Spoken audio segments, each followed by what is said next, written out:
Hey guys, RCT3 Imagineer here, and welcome back to another episode of Scene It, where I will show you how to build certain scenes in a specific ride style. In keeping with my latest ride, today we're going to focus on building a ride from my last attraction, Abyssy. So today we'll be focusing on how to build that nice underwater look that I achieved in my last big project. So first we need to start with Shy Guy's rock set to build the foundation of the sea floor. Personally, I like to use lichen stone because I think it has a nice underwater effect that you can achieve really well. And as you can see, I'm putting rocks in the background to frame the scene. I think that's really important when you're building a dark ride, is to frame your scene so that it just doesn't look like it's randomly placed.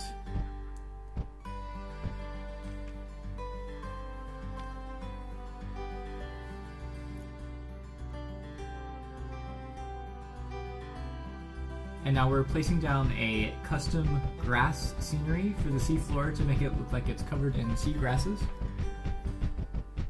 And once you've gotten that all nice and taken care of, you can add in some more effects. As you can see, I'm struggling around to look for. And at this point, I'm looking for a Damas's instant wood set, which I discovered was actually under Jurassic theming. So, what I'm doing now is making the seaweed for the ride. Now, for this, I took I believe it was Adventure Bush 3, the tall one, and stacked them on top of each other. As you can see, it creates a really realistic kind of kelp look without having to make any new custom scenery for it.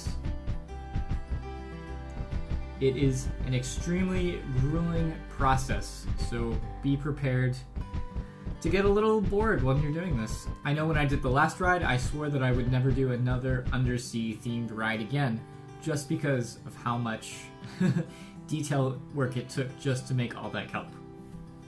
So now we're adding in the corals, which is also in the same instant wood set.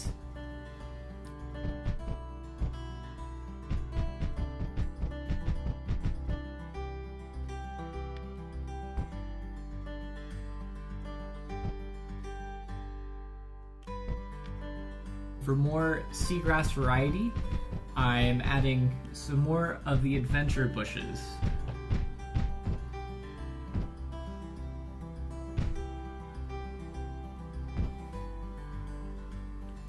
Now, keeping in line with Kyotho's Deep Sea Life set, I'm adding in a few pieces of kelp. Now, what I didn't do when I was making this scene is feature some plants from that set. You can definitely see it in the coral reef scene in Abyssy, but for some reason it just slipped my mind to showcase them in this. But those are some really fantastic underwater plants that you can use in your future undersea rides. And as you can see here, I'm just cycling through the Deep Sea Life set and placing in some animated fish. Now you can see the scene is really taking shape.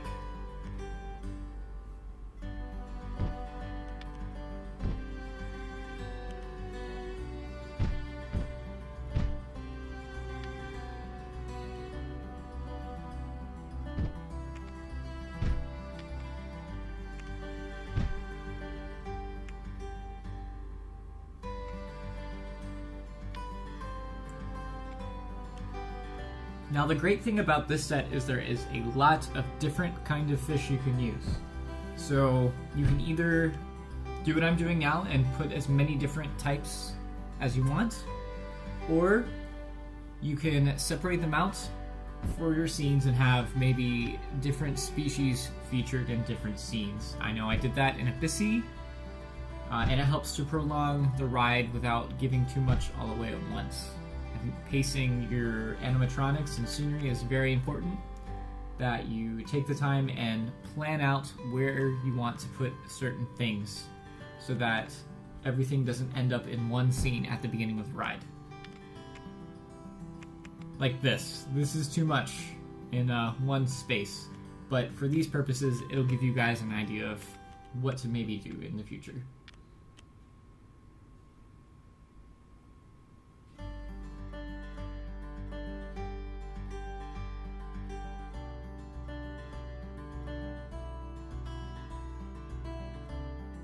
Now we're adding in NF7's particle effects, and I believe we're adding in the bubbles. Now this is what really makes or breaks a good underwater scene. It's really important to have those bubbles. Now skipping ahead a bit, I already went ahead and placed the lasers and fireworks for this scene. And this is something that you really need to have to create a realistic underwater scene. Without this, the bubbles work to a certain extent, but if you don't have the right lighting, you kind of lose that undersea glimmer that you can only get with the lasers. So that's something really important to experiment with when you're making an underwater scene. So here's a little bit of a closer look at the end of this.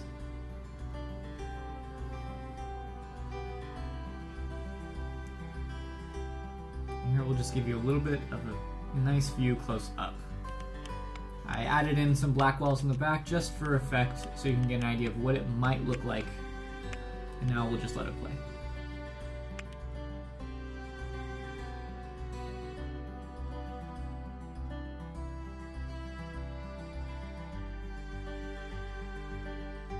Okay, and that's all you need to know about building an underwater ride. I hope this helped, and if you have any questions, please feel free to comment below and keep subscribed for more theme park fun. This is RCT3 Imagineer, signing off.